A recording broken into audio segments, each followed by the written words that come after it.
have now the great pleasure to introduce our next manifesto and to welcome Platform.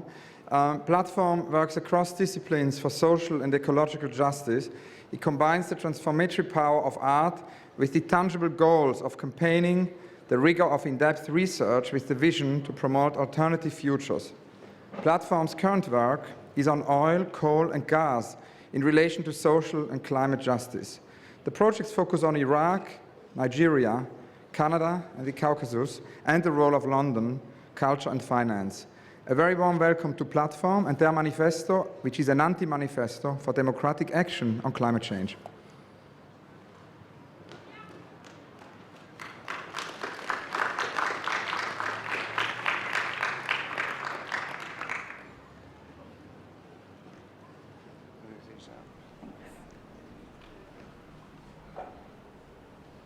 An anti-manifesto for democratic action on total chaos. Number one, an anti-manifesto, because one cannot live on ideology alone. Number two, democratic action, because participation kicks apathy's ass. Number three, total chaos, because we are fast approaching a climate change tipping point. Number four, an anti-manifesto for democratic action on total chaos is made up of examples: people, events, spaces, and actions. We are part of Platform, an organisation that blends art with politics, bringing together artists, activists, and researchers to work on projects driven by the need for social change. We are focusing on resource sovereignty, that is the ownership of natural resources, who benefits, on fossil fuels, and on climate change, particularly in relation to that most potent phenomena of the modern age, the multinational corporation. Platform is part of a set of movements working on these issues, groups of autonomous individuals with no common manifesto, united only by their will to campaign and, where necessary, take radical action to mitigate the effects of climate change total chaos. In practice, we work with the Oil Workers Union in Basra, Iraq, in their campaign to keep Iraq's oil wealth in the hands of the Iraqi people and to prevent it from being privatized by Shell and BP.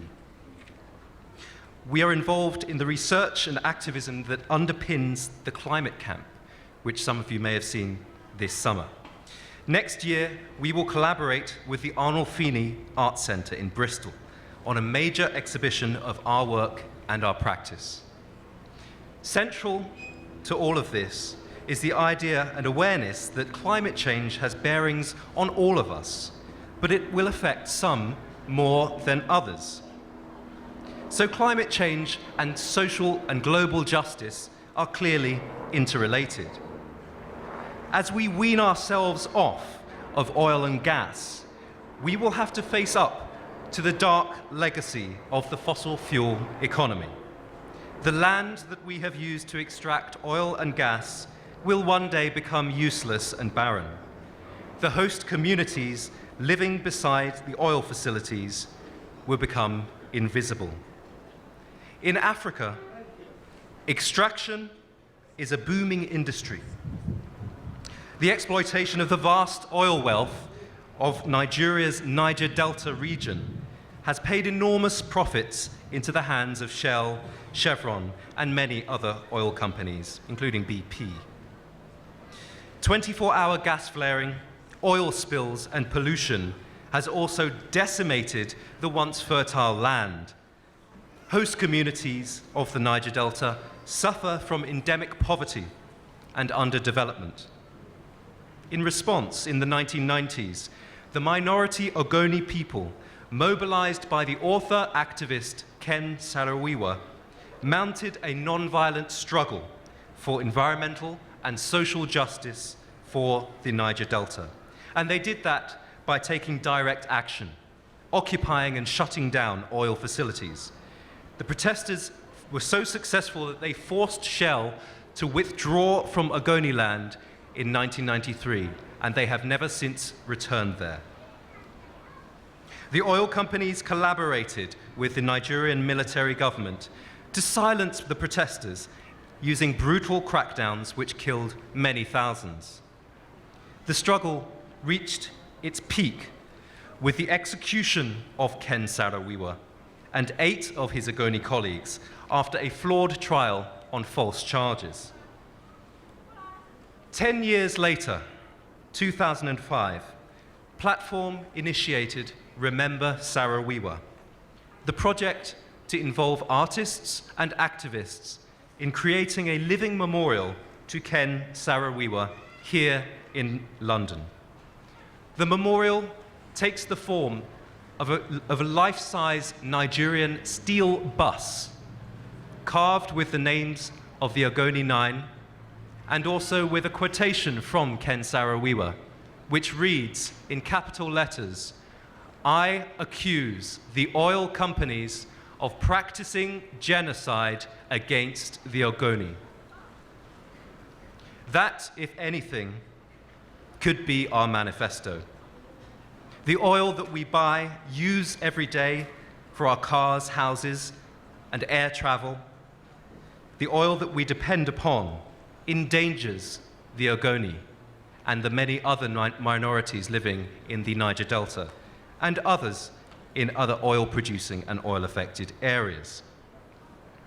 But oil's legacy of conflict and environmental degradation can only be transformed by a radical shift in our daily lives and a radical action and imagination, which must involve the artist. On Monday, the 15th of October 2007, myself and my friend Beth closed Glasgow Central Royal Bank of Scotland branch for 2 whole hours because they use their money or your money to fund fossil fuel projects across the world that accelerate climate change. We avoided arrest by using dodgy cabaret performances as our blockading tactic. It's an old Georgian building with a balcony of open-plan office space above the tellers. We invited staff and customers alike to dance with us, and some of them even took us up on it. Exactly a year later, on Monday, the 13th of October 2008, myself and my colleague at Platform, Kev, released a letter to press calling for climate change conditions to be placed as a caveat on any RBS bailout money. Public funds should not be used to finance global catastrophe, as customer savings so far have been. So last Monday was a frenzy of ringing around big non-governmental organisations to sign on to our letter, and it was printed in The Guardian and The Herald on Tuesday. For our ways of living to remain addicted to fossil fuels, we need suppliers. For example, oil wells in Nigeria need investment finance to be drilled, tapped, and transported to the petrol station. The Royal Bank of Scotland, NatWest, has so far been the #1 financer of fossil fuels, oil, gas, and coal, of all UK banks, blinkering itself from the lead taken by US banks. It has so far failed to respond to our calls for it to monitor, report, and cut its embedded carbon emissions, those of the many oil, gas, and coal projects it funds across the world. In the past 2 years, RBS branches and events have been targeted and shut down across the country with tactics ranging from invisible theatre and die-ins to superglue and the old helium balloon, rape alarm, beep, beep, beep, beep, beep, beep, beep, trick. As student and activist groups have mobilized to demand ethical banking standards on climate change akin to the Barclays boycott of the 1980s. An embarrassed RBS has taken down its oil and gas bank website and set out on a rigorous greenwash mission, claiming credit for any renewables investments whilst sidestepping its increasing and massive carbon-heavy funding.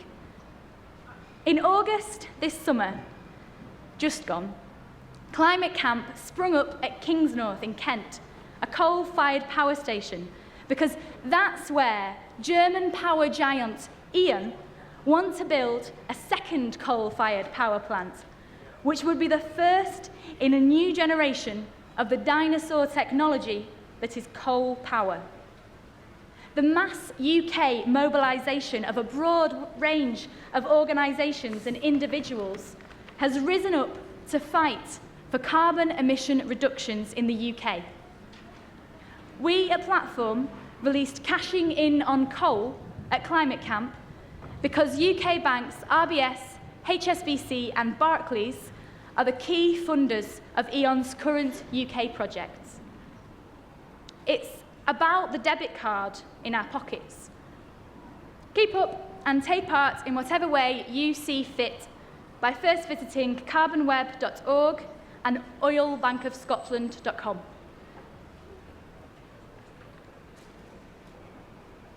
Like a lot of artists and cultural workers, we aim, in the words of Henry Giroux, to make the familiar strange and the given problematic. We unbury, we daylight, we reimagine. Like our work on water, the River Westbourne, buried and sewerized for much of its length, but flowing through and filling the Serpentine Lake just here, it still awaits its inevitable rise. Unburying, daylighting, reimagining.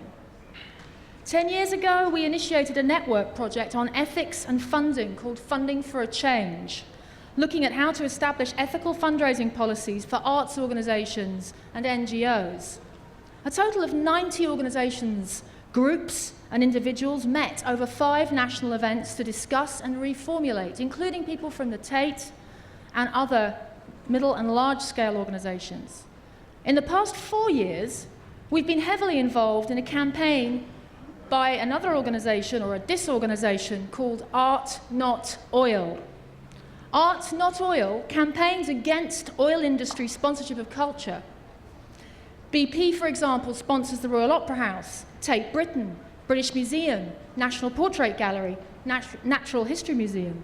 Shell sponsors the National Gallery, the Natural History Museum, the Royal National Theatre.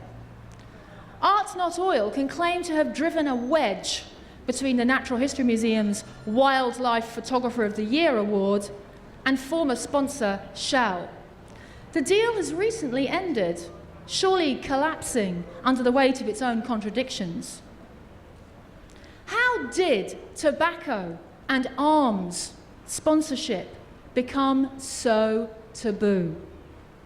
A change in the tide of opinion, a change in climate. There's a time coming, and it's coming very soon, when our hosts, the Serpentine Gallery, and many other cultural institutions won't feel comfortable taking sponsorship from companies that depend on fossil fuels for their core business, such as today's sponsors of this fine Manifesto Marathon and this very fine pavilion, Kuoni, the travel company, and NetJets. It's time to get ahead of the game. Thank you.